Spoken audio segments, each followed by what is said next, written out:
Hello everyone, this is Jeff Williams, CEO of BizStarters and Chief Coach for the Virtual Incubator Coaching Network. Over the next 35 minutes or so, I'll be your guide to the wonderful opportunity that you possess to become your own boss at this point in your life.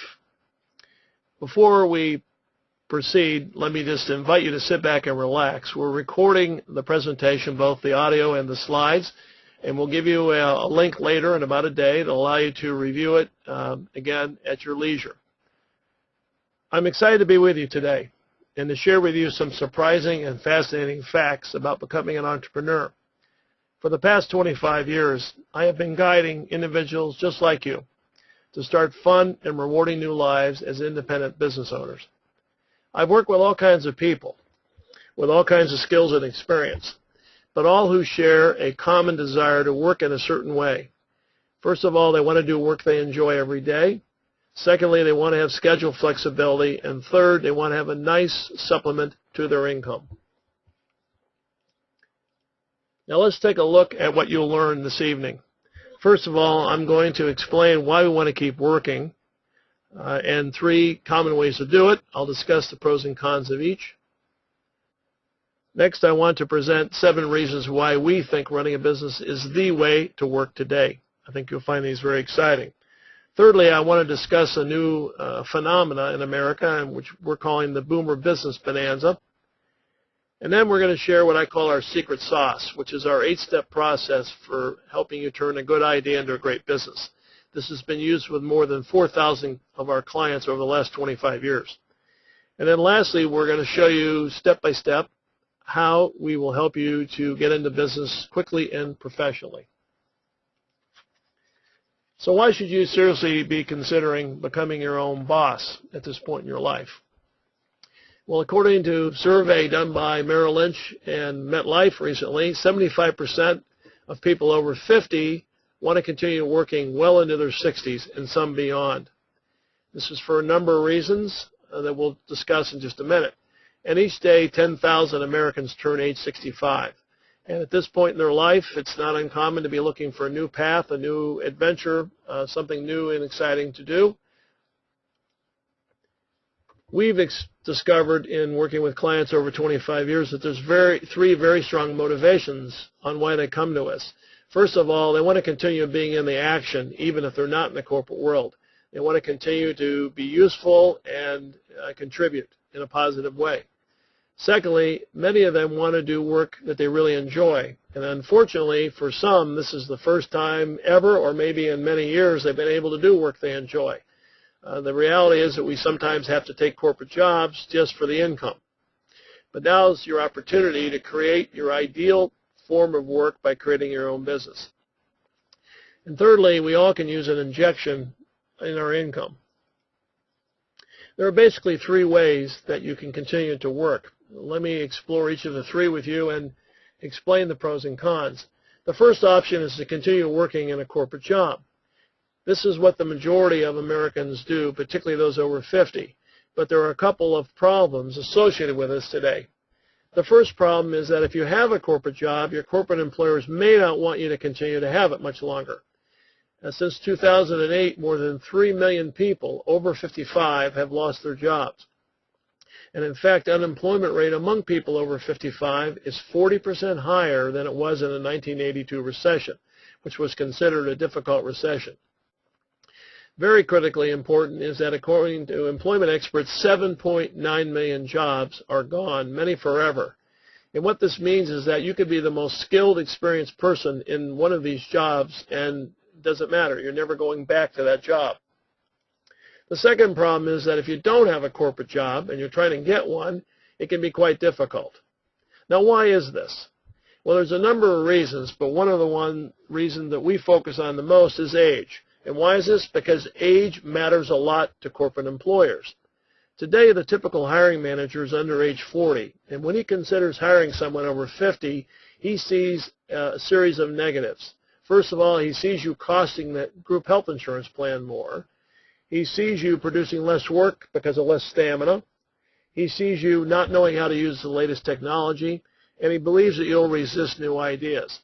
Now, you and I know that in many of our individual cases, some or none of these are true. but it's the perception among these younger hiring managers that it's true. And quite often in the world of business, perception is more powerful than reality. Single women face additional challenges, and there's quite a few of them. According to a survey released 2 years ago, 51% of women over 50 say they live without a spouse. Now, this could be because of divorce, it could be because of the death of a spouse, or perhaps they never married. But regardless, in addition to the age barrier, they now have a financial challenge of having to be the only source of income. Okay, let's look at option 2. This would be to find work outside the corporate world. There's a real problem with this, and that is that with 7.5% unemployment, employment experts tell us today that there's about 3 people searching for each job opening. Now, what does this mean to you? First of all, it often means that it's very hard to find more than 20 hours per week of steady work. Number 2, quite often the wages in these jobs top out at less than $15, which is pretty hard to run a family budget on. Thirdly, there's usually no health benefits because these jobs are purposely part-time. Now, this may not matter to you if you have health insurance through a spouse or some kind of retiree health insurance. But if you're one of the 40% of people who don't have health insurance, this can be a real problem. And lastly, sometimes jobs that are found in the non-traditional corporate world are very physically demanding. For example, last Saturday I was at my local Lowe's, and while wandering down one of the aisles looking for help, I noticed a guy about my age, early 60s, hauling a big load of lumber around. And my first thought was, I don't think he really wants to be doing that at his point in life. Now let's look at option number 3. And I have to admit before I tell you about this that I have a bias, because not only have I been an entrepreneur for 25 years, but this is the way I make a living.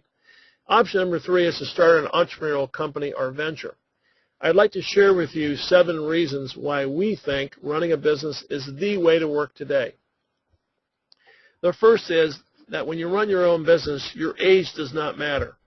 Whether you sell to corporations or consumers, they don't care how old you are. All they care is that you keep the promise you made. This may surprise you, but once again, according to employment experts, many new businesses last longer than new jobs. The average new hire in a corporate job only lasts 18 months in that job today, whereas 55% of all new businesses last at least 2 years, and many of them more than 5. And this is really exciting, point number 3 here, and that is that if you're over 50 in particular, you have a lot of people you can sell to. First of all, you have your 76 million fellow boomers, and they'll often see you as a brother or sister and be very willing to listen to your selling story.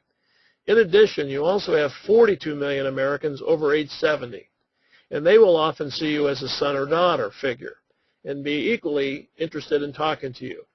This gives you, in total, over 120 million potential customers without even going that far from your age range. I think this is pretty exciting. Next, you can work where you wish. Thanks to the web and smartphones, it's possible to work more than one place in a given year and still run your company. For example, if I wanted to, I could work part of the year in Chicago, where I'm based, and part of the year in Florida. Or I could keep in touch with my operations staff from a beach in the Caribbean. Next point is very important to me because I always felt that there was severe limitations on how much money I could make in the corporate world no matter how good I did. You determine your financial progress when you're your own boss. For example, every January I sit down and analyze how much personal income I want for the new year. I then do a little mini marketing plan to figure out how I'm going to get it.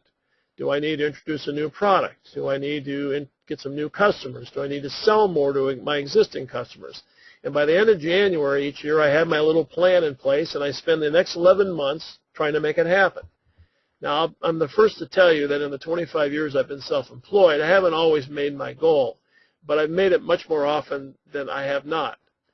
And this is contrasted with the average corporate manager today who only has a 3% increase in their income. When you run your own business, you can work for as long as you wish and as long as your health permits you. And in fact, the IRS gives you the option over age 50 to put away up to 40% of your income into deferred compensation, which means that even though you're not in the corporate world anymore, putting away money tax deferred does not have to stop. As long as you are running a ongoing business, you can continue to put money aside in these deferred compensation vehicles, as I said, into your 70s even if you want to. If you were to work, for example, 15 years as your own boss after you leave the corporate world, you could end up doubling your retirement assets by the time you're in your early 70s. And the last point that I want to share with you is, I think, one of the most exciting ones, and that's never been cheaper to start and run a company. Let me share with you a chart that illustrates typical monthly business expenses for a small business today. Now, I'm not going to go through each line item, but you'll notice the total is less than $600, and this includes health insurance premiums. Now, I realize that in many areas of the United States, it's going to cost you more than $300 for health insurance, but the point is we're well under $1,000 a month here. Now, I do have to say one thing, and that is that this is based on being a home-based business, but 98% of our clients start at home. So this is a very realistic set of figures for them. Now let me tell you about a very exciting phenomenon in America. You and I both know that we boomers have had a very profound effect on society since we were children in many, many different ways. And today, one of the really profound ways we're affecting society is through what I call the boomer business bonanza. For 10 of the last 11 years, people 55 to 65 have been the fastest growing group of new business owners. The Small Business Administration estimates that more than 600,000 businesses are being started every year by someone over age 55. And in fact, last month, Inc. magazine said that people over 55 are twice as likely to launch a high-growth startup as people 20 to 34. This is very surprising to a lot of people. If you only read business magazines and newspapers, you'd think it's only young people that really have fast-track companies. But in reality, statistically, those of us over 55 are propelling the business startup phenomena in America. Now, why is this happening? Why is the boomer business bonanza occurring? It's because more and more people have discovered a new way to do work. Now, before I explain the exciting new way to do work, which is how we prepare our clients through Virtual Incubator, let me explain the old way of doing small business, because some of you may be thinking of this when you're thinking about starting a company. First of all, in the old world of small business, many businesses were retail, which required expensive rent and other space-related costs, thereby raising your risk immediately. Secondly, many had traditional employees, which were also very costly. Thirdly, in the old style of business, many business owners had travel expenses in order to do business deals. As a matter of fact, I can remember in 1995, before the Internet really started to take hold, going to Kansas City for a 4-hour meeting to work on a partnership deal, and it cost me $1,200 to do the deal. And lastly, businesses used to be promoted very extensively with newspaper and magazine ads and through direct mail, both of which are very expensive. For example, today here in Chicago, where I'm based, a 4-inch by 5-inch ad run one time in the Chicago Tribune is more than $1,500. Now let's explore the exciting new world of small business. In this world, you work from home, and therefore you have no business rent. This immediately lowers your risk. Number two, many of us have no employees. We instead replace it with online services and independent contractors. I, for example, grow my companies by having over a dozen support people who are all independent business owners themselves, all very successful professionals ranging from a graphic design to QuickBooks help, and I use these people as I need them and pay them as I need them. Thirdly, business deals are very easily done today at a distance via the web, email, and Skype. In fact, I put a partnership in place 2 years ago in the United Kingdom solely through the use of email and Skype. And fourth, and very important, is that social media and email marketing are very powerful promotional tools today, and they're almost free to use. This is such a critical part of the new way to do small business that I want to talk about it for another minute. Today, you can create a very large corporate presence easily and quickly. You start off, first of all, by having a very compelling website. where you tell people about your product and services, explain who you are, talk about your background, maybe have some testimonials, possibly put up a instructional video on your site. Plus, the website allows people to communicate with you who come and visit. Now, when you put up a website today, you have to be very professional because people who are visiting your website are comparing you against the big boys like Amazon and Dell Computer. Next, you can supplement your website by using social media such as LinkedIn, Facebook, Twitter, Pinterest, and Tumblr. Each one of these services has a free version that costs you absolutely nothing, and you can start doing really powerful networking at no additional cost. For example, in LinkedIn, you can create your own group for no cost and invite people to join. 2 years ago, I started a group on LinkedIn called Boomer Biz Zone, and as I meet people face-to-face at social meetings, at speaking events, I invite them to join the group, and each person who joins the group has another network, maybe of 100 people. So for each person I connect with in the group, I'm actually getting access to maybe 100 additional people. Because of this leveraging, where one person knows another person, it is very possible using social media to reach millions of people instead of hundreds or thousands, which you would through running ads or direct mail. Now, the last thing I want to say about this is probably the most powerful, and that is that social media is not just an inexpensive way to market. It's a very powerful way to make a sales presentation. And in fact, research experts estimate that revenue generated by companies using social media will grow by more than $6.3 billion over the next 5 years. So if I had to say anything else about the new way to do small business to convince you, this should be the one thing that I would tell you. Now let me explain a reality here that a lot of people don't really know, and that is that we don't have just one economy in America. We really have several economies. And I want to explain the difference here because this is very important to being a successful small business owner. The economy that most of us read about is the large consumer purchase economy. This is big screen TVs, this is houses, this is cars. And for the last 5 years or so, the sales in these areas have been down substantially, which you'll see denoted by the arrow graphic heading downward. It's only been the last 6 months or so that house and car sales have started to pick up. So yes, this part of the economy has been very depressed. But fortunately, there's a second sub-economy, and this is what I call the service sales economy. And you'll notice that my arrow graphic is heading upward very dramatically here. Why is that? Because this part of the economy is growing by double digits. Now, why is it? Well, there are a number of reasons, but there are two really powerful mega reasons that we have identified. The first is what we call time poverty. This is the lack of personal time among people, particularly where both the husband and wife work in corporate jobs, to have enough time to do things in their personal life, around their home, and even taking care of their children after school. So how do they get this work done? By hiring small business owners like you and me. The second big, powerful trend here is corporate outsourcing. The reality is that when they downsize an employee, the employee is gone from the payroll, but not necessarily the job responsibilities. Many of these jobs still need to be done. And how are they getting them done? Well, in some cases, they're making the remaining employees do a lot more work, but they're also outsourcing, which means they're buying from small vendors like you and me. Now, at this point in my presentation, you may be thinking, I came here because I had a really good idea, and I wanted to see what Jeff had to say about this fantastic new world of being self-employed, but how do I turn my good idea into a really great business? Well, I'd like to share with you at this point what we call our secret sauce. This is our proven 8-step process for turning any good idea into a great business.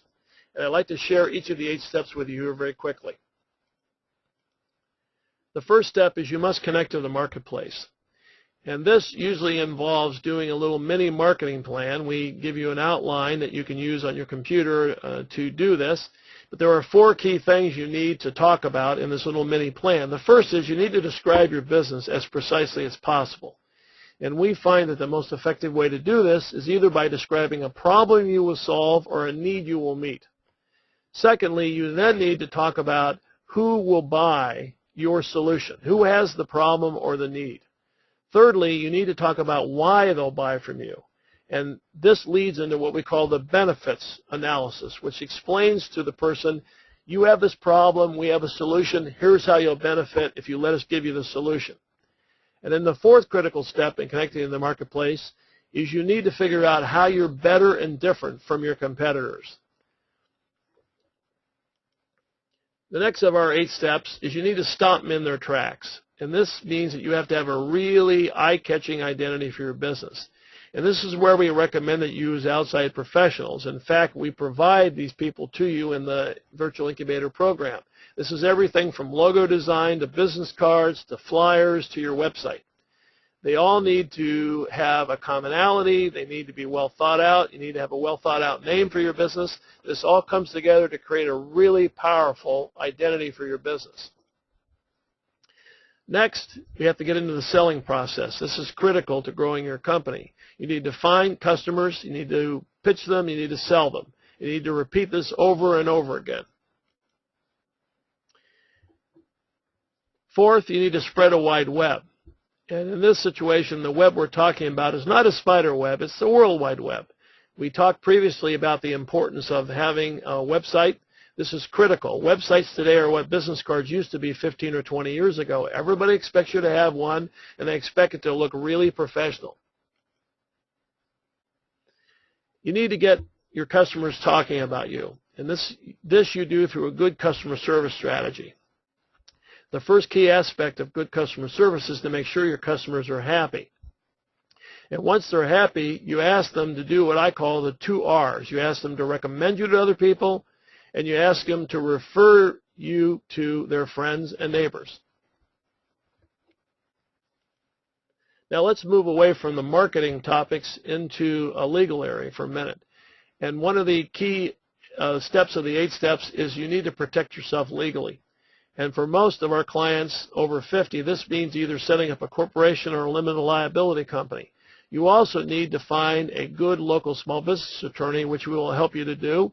And thirdly, you need to have the proper legal documents to support your company, whether this be a consulting contract or a lease with a landlord. You need to do it professionally to protect yourself.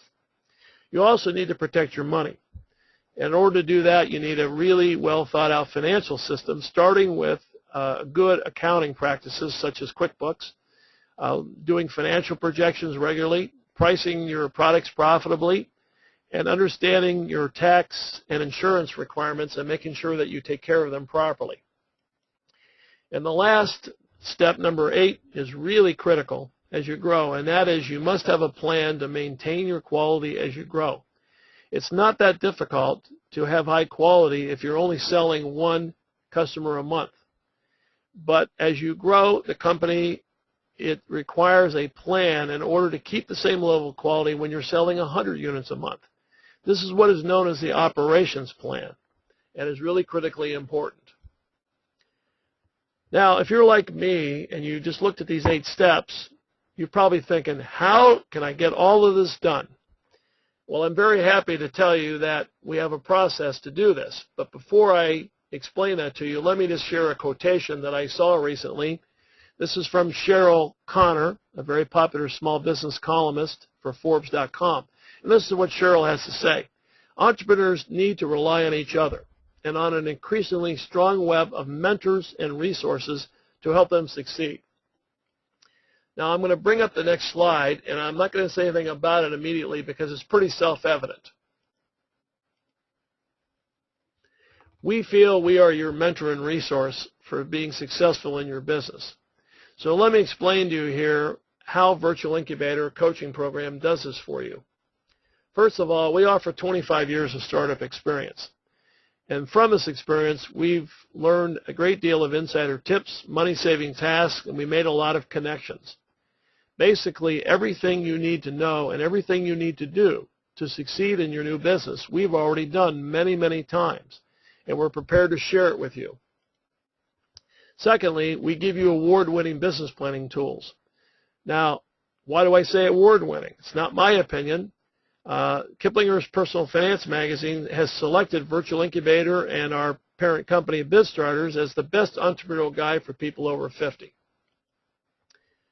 Next, Virtual Incubator gives you business startup experts to provide one-on-one coaching so you get your business up and running quickly and professionally.